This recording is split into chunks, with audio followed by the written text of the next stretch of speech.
Hey everyone, welcome to IDS Academy. நம்ம Indian polity class பார்த்துட்டு இருக்கோம். ஸோ இந்த கிளாஸ்ல பாத்தீங்கன்னா historical background of British rule இந்தியால இப்போ வந்து கிரவுண்ட் பார்த்துட்டு இருக்கோம். So Indian council act of 1861 இப்போ இந்த கிளாஸ்ல பார்க்க போறோம். இதோட ஆக்டோட முக்கிய அம்சங்கள், சட்டத்தின் நோக்கம், லெஜிஸ்லேட்டிவ் கவுன்சில் இருக்கு. ஸோ புதிய உறுப்பினர் சேர்த்திருப்பாங்க இந்தியன்ஸ்ல இருந்து. ஸோ போர்ட்டோஃபைலோ சிஸ்டம்ல இந்த கிளாஸ்ல பார்க்க போறோம். ஸோ நோட் பண்ணிக்கோங்க.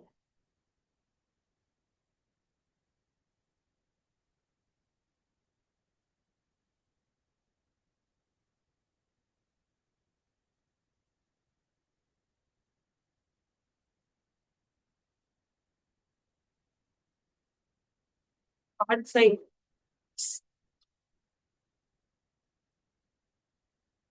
Indian Council Act of 1861 class. Chartered act அப்புறம் கொண்டு வந்த ஆக்ட் தான் இது. ஸோ ரிவால்ட் ஆஃப் 1857 வந்து கொண்டு வந்திருக்காங்க. ஸோ அதுக்கப்புறம் வந்து இந்தியன் கவுன்சில், அப்ப வந்து சார்ட்டர்ட் ஆக்ட் நம்ம பார்த்தோம். இப்ப வந்து இந்தியன் கவுன்சில் ஆக்ட் பார்க்க போறோம். Government of India act of 1858 பார்த்தோம். அதுக்கப்புறம் வர்றது எல்லாமே இந்தியன் கவுன்சில் ஆக்ட்ஸ். தமிழ் அதுதான் இந்திய கவுன்சில் சட்டம். So seek cooperation of Indians in administration. India நிர்வாகத்தில் இந்தியர்கள் ஒத்துழைப்பை பெற வேண்டிய அவசியத்தை வந்து பிரிட்டிஷ் வந்து அரசு உணர்ந்தது இந்த சட்டத்தின் மூலியமா தான். ஸோ பாலிசி ஆஃப் அசோசியேஷன் அப்படின்றத பண்ணியிருப்பாங்க. ஸோ அது ஆக்ட்ஸா 1892லயும் 1909லயும் கொண்டு வந்திருப்பாங்க. இது ஒரு இம்பார்ட்டன்ட் லேண்ட்மார்க். கான்ஸ்டியூஷன் லெஜிஸ்லேட்டிவ் அந்த கவுன்சில் மெம்பர்ஸ் ஆட் பண்றது அப்படின்றது கான்ஸ்டியூஷன் ஃபீச்சர்ஸ் இருக்கனால இது ரொம்ப ஒரு இந்தியன் கான்ஸ்டியூஷன்ல ஒரு இம்பார்ட்டன்டான பொலிட்டிக்கல் ஹிஸ்டரி மார்க் பண்ணுது. ஸோ இது இம்பார்ட்டன்ட். இந்தியாவின் அரசியலமைப்பு மற்றும் அரசியல் வரலாற்றில் இது ஒரு முக்கியமான மைல்கல்லாக கருதப்படுகிறது. ஸோ இதோட கீ ப்ரொவிஷன்ஸ் பார்க்கலாம், முக்கிய அம்சங்கள் பார்க்கலாம். நோட் பண்ணிக்கோங்க. ரெப்ரசன்டேட்டிவ் இன்ஸ்டிடியூஷன்ஸ், பிரதிநிதித்துவ நிறுவனங்கள் அப்படின்னு சொல்றாங்க. Made of being of representative institution by associated Indians with legislative council கூட இந்தியன்ஸை வந்து கொண்டு வராங்க இந்த சட்டத்தின் மூலயமா, இந்த கவுன்சில் ஆக்ட் மூலயமா. சரிங்களா? 1861 கவுன்சில் ஆக்ட் மூலயமா தான் இந்தியன்ஸ் வந்து லெஜிஸ்லேட்டிவ் கவுன்சில்ல மெம்பர்ஸா ஆட் பண்றாங்க. ஸோ அப்படி நாமினேட் பண்ண இந்தியன்ஸ் 3 பேர் இருக்காங்க, 3 மெம்பர்ஸ் இருக்காங்க. 3 பேர் யாருன்னா, members of the viceroy council யார் இருந்தா அப்படின்னு பாத்தீங்கன்னா, first Raja of Benares, first 2 Maharaja of Patiala, sir Dinkar Rao. தமிழ்லயும் அதேதான், பனாரஸ் ராஜா, பட்டியாலா மகாராஜா, சர் தின்கர் ராவ். ஸோ இது இந்த கொஸ்டின்ஸ் ஆல்ரெடி கேட்டுருக்காங்க, இனி போன எக்ஸாம்லயும் கேட்க வாய்ப்பு இருக்கு, மார்க் பண்ணிக்கோங்க. இம்பார்ட்டன்ட் 3 பேர்.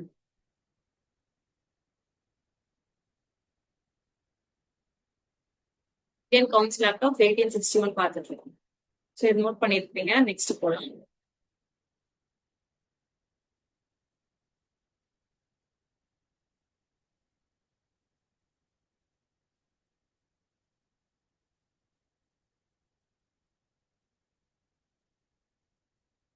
ஸோ இது வந்து டீசென்ட்ரலைசேஷன் கொண்டு வந்தாங்க கவுன்சில் ஆக்ட். லெஜிஸ்லேட்டிவ் பவர்ஸ் வந்து பாம்பேக்கும் மெட்ராஸ்க்கும் கொடுத்தாங்க. ஸோ பம்பாய் மற்றும் மதராஸ்ன்னு சொல்லுவாங்களா, அப்போ சென்னை சொல்றோம், இப்போ மதராஸ் மாகாணங்களுக்காக மீண்டும் சட்டம் இயற்றும் அதிகாரத்தை கொண்டு வந்தாங்க. ப்ரீவியஸ்ல வந்து அந்த சட்டம் இயற்றும் சென்ட்ரலைசேஷன் கொண்டு வந்திருந்தாங்க போன ப்ரீவியஸ் கம்பெனி ரூல் அப்போ. இப்போ பாத்தீங்கன்னா வந்து டீசென்ட்ரலைசேஷன் கொண்டு வந்தாச்சு, அவங்களுக்கு திருப்பி அதிகாரம் அளிச்சிருக்காங்க.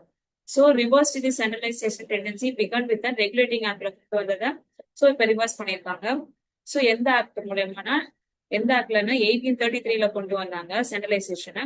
இந்த ஆக்ட் 1861ல பாத்தீங்கன்னா டீசென்ட்ரலைசேஷன் ஆயிருக்கு. ஸோ ப்ராவின்ஸ்கள் அட்டானமி இன் 1937ல கொண்டு வந்திருப்பாங்க. ஸோ அதே தான் தமிழ் மீடியம் ஸ்டூடெண்ட்ஸ் நோட் பண்ணுங்க.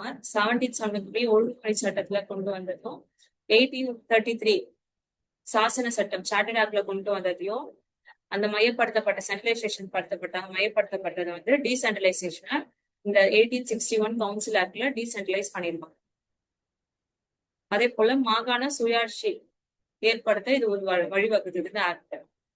சோ அடுத்தது பாத்தீங்கன்னா new legislative council. So new legislative council provide for establishment of legislative council எங்கன்னு பாத்தீங்கன்னா 3 place main: Bengal, north west provinces, Punjab. அதுதான் இங்க வங்காளம், பெங்கால் 1862, வடமேற்கு மாகாணங்கள் நார்த் வெஸ்டர்ன் ப்ராவின்சஸ் 1886, பஞ்சாப் 1897ல கொண்டு வந்திருக்காங்க. சரிங்களா, நோட் பண்ணிட்டீங்களா?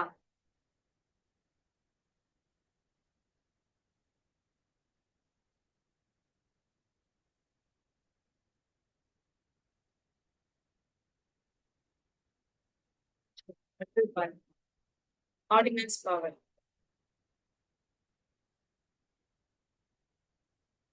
அவசர சட்ட பிறப்பிக்கும் அதிகாரத்தை வந்து வைஸ்ராய்க்கு கொடுத்திருப்பாங்க. Empower the viceroy to issues ordinance during emergencies. அவசர நிலை கட்டத்துல வந்து எமர்ஜென்சி பிறப்பிக்கிற உரிமை வந்து வைஸ்ராய்க்கு வழங்கப்பட்டிருக்கும். அந்த காலகட்டம் பாத்தீங்கன்னா 6 மாசத்துக்கு அந்த வைஸ்ராய் ஏற்ற சட்டம் வந்து நடைமுறைக்கு இருக்கும். ஸோ லைஃப் சச் ஆர்டினன்ஸ் வந்து 6 month. So important point note பண்ணிக்கோங்க. இதோட முக்கிய அம்சங்கள் சிக்னிபிகன்ஸ் பாத்தீங்கன்னா ரெப்ரஸன்டேட்டிவ் இன்ஸ்டிடியூஷன், பிரதிநிதித்துவ நிறுவனங்கள். ஃபர்ஸ்ட் பாயிண்ட் பார்த்தோம் ஆல்ரெடி, நம்ம எலாபரேட் ஆகும் முன்னாடி. அப்புறம் லெஜிஸ்லேட்டிவ் டீசென்ட்ரலைசேஷன், சட்டம் இயற்றும் அதிகாரம் கொண்டு வந்தாங்க. போர்ட்டோஃபைலோ சிஸ்டம் வந்து இன்ட்ரடியூஸ் பண்றாங்க, ரொம்ப இம்பார்ட்டன்ட்.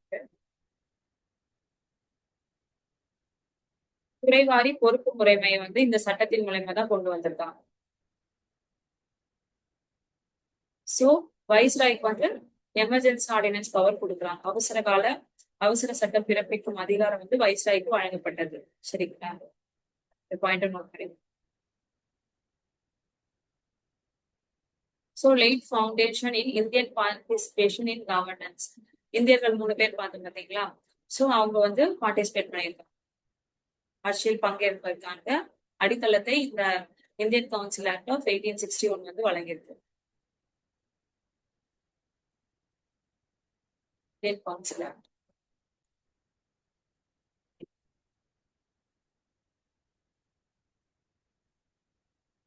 அடுத்த ஆக்ட்ல என்ன ஆக்ட் வர கிளாஸஸ்ல நோட் பண்ணிக்கோங்க பாயிண்ட்ஸ்.